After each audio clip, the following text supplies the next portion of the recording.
রাজশাহীতে এক সপ্তাহে করোনা শনাক্তের হার ৩৫%-এর বেশি।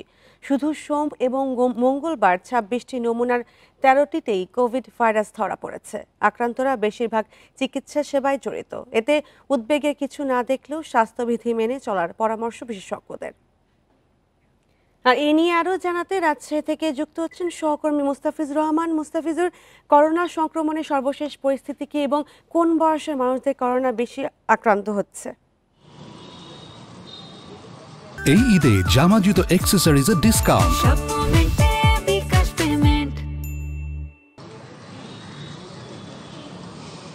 দেখুন, গেল ২ দিনের কথা যদি বলা হয়ে থাকে, অর্থাৎ সোম এবং মঙ্গলবারের কথা যদি বলা হয়ে থাকে, সেই সময় রাজশাহী মেডিকেল কলেজ হাসপাতালে এখন পর্যন্ত ১৩ জনের করোনা সংক্রান্ত যে তথ্য সেটি নিশ্চিত করা গেছে। এবং এখন যে ভ্যারিয়েন্ট সেটি হচ্ছে যে ওমিক্রন J1 যে ভ্যারিয়েন্ট, সেটি কিন্তু এই করোনা এই সংক্রমণটি এটি বিস্তার করছে।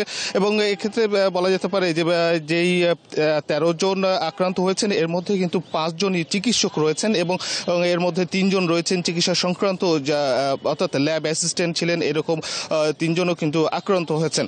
এবং এর সাথে উল্লেখ করার মতো রয়েছে রাজশাহী মেডিকেল বিশ্ববিদ্যালয়ের ভিসি, তিনি আক্রান্ত হয়েছেন। মেডিকেল কলেজ হাসপাতালের ভাইস প্রিন্সিপাল, তিনিও কিন্তু আক্রান্ত হয়েছেন।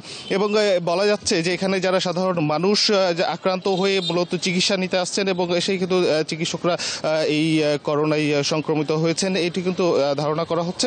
এবং এখানে চিকিৎসকরা যারা রয়েছেন, এখানে বিশেষ করে রাজশাহী মেডিকেল কলেজ হাসপাতালের মেডিসিন বিশেষজ্ঞ যারা ছিলেন, তারা বলছিলেন যে এটি যে ভাইরাস এর যে ধরন, অর্থাৎ কোভিডের যে ধরন, সেই ধরন অনুযায়ী জ্বর এবং সর্দি এটি প্রাথমিকভাবে পরিলক্ষিত হবে। তবে এখন পর্যন্ত এটি প্রাণঘাতী হিসেবে কিন্তু তারা চিহ্নিত করছেন না, কেননা তারা বলছিলেন যে ১৩ জন আক্রান্ত হয়েছেন তারা এখন পর্যন্ত ঠিক খুব ক্রিটিক্যাল সিচুয়েশনে যায়নি, এটা ডাক্তারদের ভাষায় তারা বলছিলেন।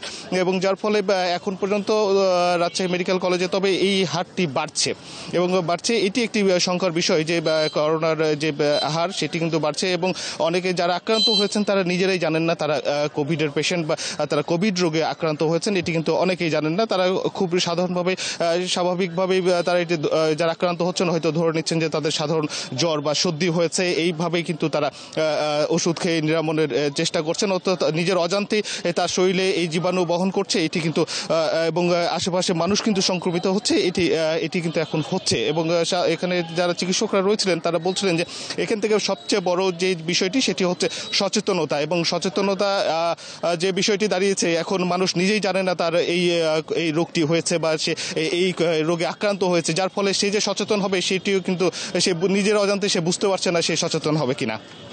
এখন এই বিষয়ে এখানে সবচেয়ে বড় ভূমিকা রাখার কথা যে বিষয়টি সেটা হচ্ছে রাজশাহী সিটি কর্পোরেশন। এখানে যে এখন যেহেতু মেয়র নেই, প্রশাসক রয়েছেন, এখানে রাজশাহী সিটি কর্পোরেশনের ভূমিকা রয়েছে, সেই সাথে জেলা প্রশাসক যিনি রয়েছেন সেই প্রশাসনের পক্ষ থেকেও কিন্তু এক্ষেত্রে প্রচারণা সেই সাথে সতর্কতামূলক ব্যবস্থা নেওয়ার প্রসঙ্গটি কিন্তু জোরভাবে এসেছে। কারণ এখন শুরু হয়েছে, যদি শুরুতেই এটিকে খুব হালকাভাবে নেওয়া হয় তাহলে হয়তো সামনে এটির হার বাড়বে, সেই সাথে হয়তো এটি ভয়াবহ আকার ধারণ করতে পারে।